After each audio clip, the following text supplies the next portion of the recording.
Torej, gotovo je prvi korak bil kadrovski prevzem slovenske energetike strani stranke Zares oziroma strani gospoda Golobiča in pač njegovih dveh izvajalcev politik, to je sedanje ministrice gospe Darje Radić in pa generalnega direktorja za energetiko gospoda Janeza Kopača. Skratka, gre za prevzemanje holdinga Slovenske elektrarne. Zamenjan nadzorni svet je na videz, to kako se pač na videz počne, seveda lep, zanimiv. Po drugi strani gre pa za ljudi, ki so že v preteklosti dokazali poslušnost in tudi lastnosti, da se predtem kaj naredijo, prepričajo pri šefu, kako je potrebno kaj narediti.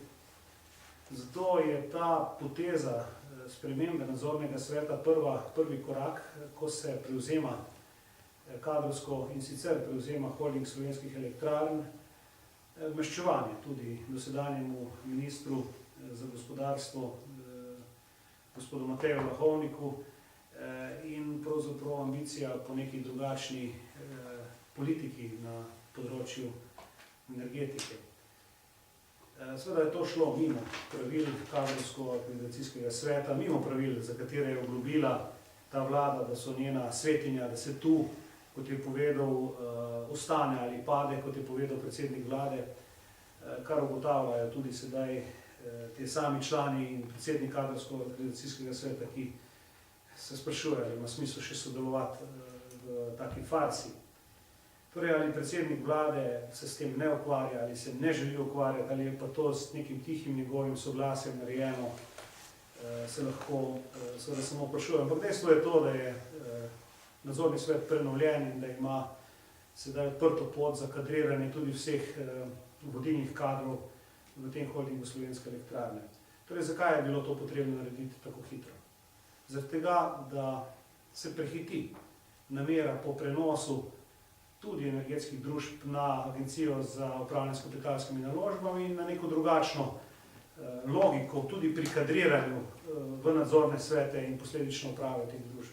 To se je mudilo samo zaradi tega, da se pospeši in da se vpliv ministrstva in stranke zares ohrani pri tej kadrovski politiki v teh ključnih sistemih gospodarskih. Seveda je povsem enaka logika tu tudi za Pošto Slovenije. Torej, gotovo je ključen vzrok, da se kadrovsko obvlada ta sistem, preden se začne v naravi delovanje agencije za upravljanje s kapitalskimi naložbami. Kajti tam, kot vidimo, se bolj utrjuje stranka SD in bi veliko teže, če le nemogoče bilo sprožiti in speljati te kadrovske ambicije stranke Zares. Drug korak, ki bo sledil, je bil že danes skoraj izsiljen na vlado, je skupščina HSE z enim samim ciljem, namero, torej, da se združita oba energetska stebra. Torej, da se v holdingu Slovenske elektrarne utopi tudi drugi energetski stebr, Gen energija. S tem je prišlo do združitve dveh praktično največjih energetskih podjetij v Sloveniji oziroma največjo koncentracijo in združitev v zgodovini Slovenije. To sta dve podjetji, ki sta po prihodkih, po dobičku in tudi po pomenu med vodilnimi slovenskimi podjetji. Sta na vseh lestvicah med prvimi 10-20 podjetji in predstavljata skratka praktično vse, kar se proizvodne električne energije v Sloveniji tiče. Torej, ta struktura, ki jo je nastavila stranka Zares v obliki nadzornega sveta, bo obvladovala vse omembe vredne proizvajalce električne energije v državi. Edino, kar ni, pa je omembe vredno, je Tetol, ki je kot kogeneracija in je seveda samostojen na trgu z električno energijo. Želim povedati, da prehajamo torej v neko vzpostavitev koncentracije in monopolnega položaja enega podjetja na trgu na debelo in na drobno z električno energijo v Sloveniji. komaj smo malo začutili delovanje trga z električno energijo, komaj smo soočeni z več ponudbami, neodvisnimi ponudbami strani trgovcev z električno energijo, komaj lahko gospodarstvo tudi dobi več ponudb strani različnih dobaviteljev, zopet bomo imeli monopol. In tak monopol prinaša veliko, veliko slabosti. V gradivu za nasejo vlade je študija, ki kaže na nekaj sinergij, ki so izmišljene.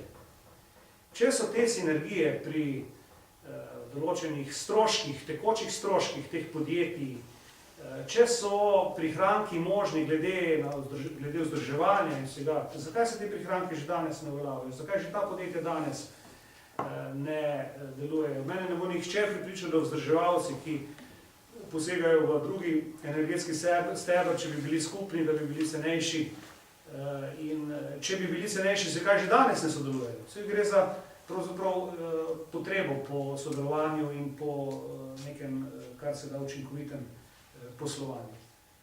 Tako da to so bolj ali manj argumenti, ki so strte zviti. Ključen argument je ta, da se želi centralizirati trgovanje, da se želi posledično tudi obvladovati te tokove iz enega mesta in posledično seveda kaj hitro lahko pride tudi do določenih okoriščanj iz tega naslova.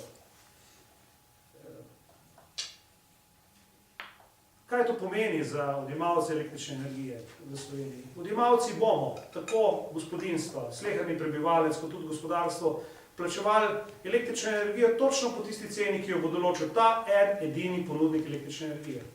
Kajti veste, da so prenosne poti v in iz Slovenije zelo omejene, da je uvoz električne energije omejen prav zaradi teh omejenih prenosnih poti in da je zaradi tega še kako pomembno, kakšen je tudi interni trg električne energije v Sloveniji.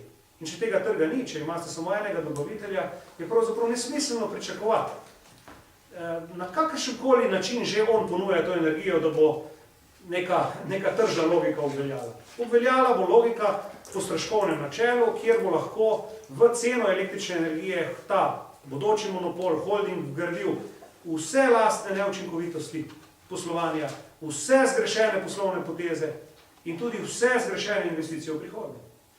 In tu je odgovor tudi, zakaj počasi ocenjujejo, da je potrebno najti tudi vire za financiranje nekaterih zgrešenih investicij, takšnih, ki bi nasedle.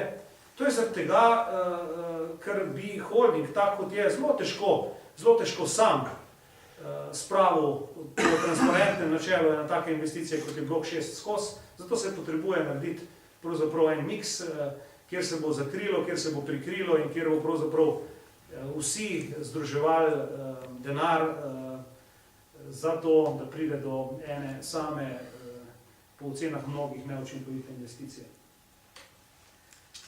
Torej, plačevali bomo energijo po stroškovnem načelu, da se bo zračunalo vse stroške, ki jih ima podjetje in potem bo na koncu cena, ki jo bo to podjetje določilo. Vsi tisti, ki bomo oziroma ki boste ali pa ki bodo kupovali to energijo, bodo pa lahko to energijo kupili ali pač ne bodo kupili. In seveda, ker bo energije in jo primanjkuje tudi iz uvoza, jo bodo pač prisiljeni kupiti.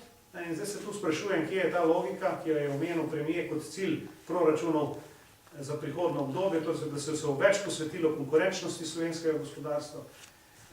Stroški, ki so tudi povezani z energenti, zelo vplivajo na konkurenčnost slovenskih podjetij in če lahko tu pričakujemo ne tržne cene, se pravi nekaj stroškovno, plansko določene cene, se lahko za dosego tega cilja obrišemo pod nos. Torej želim povedati, da je koncentracija, da je vzpostavljanje monopola na trgu z električno energijo škodljivo predvsem za porabnike električne energije, škodljivo je za vse tiste, še posebej pa za gospodarstvo, ki morajo konkurirati tudi širše na evropskih trgih in tudi seveda na globalnih trgih.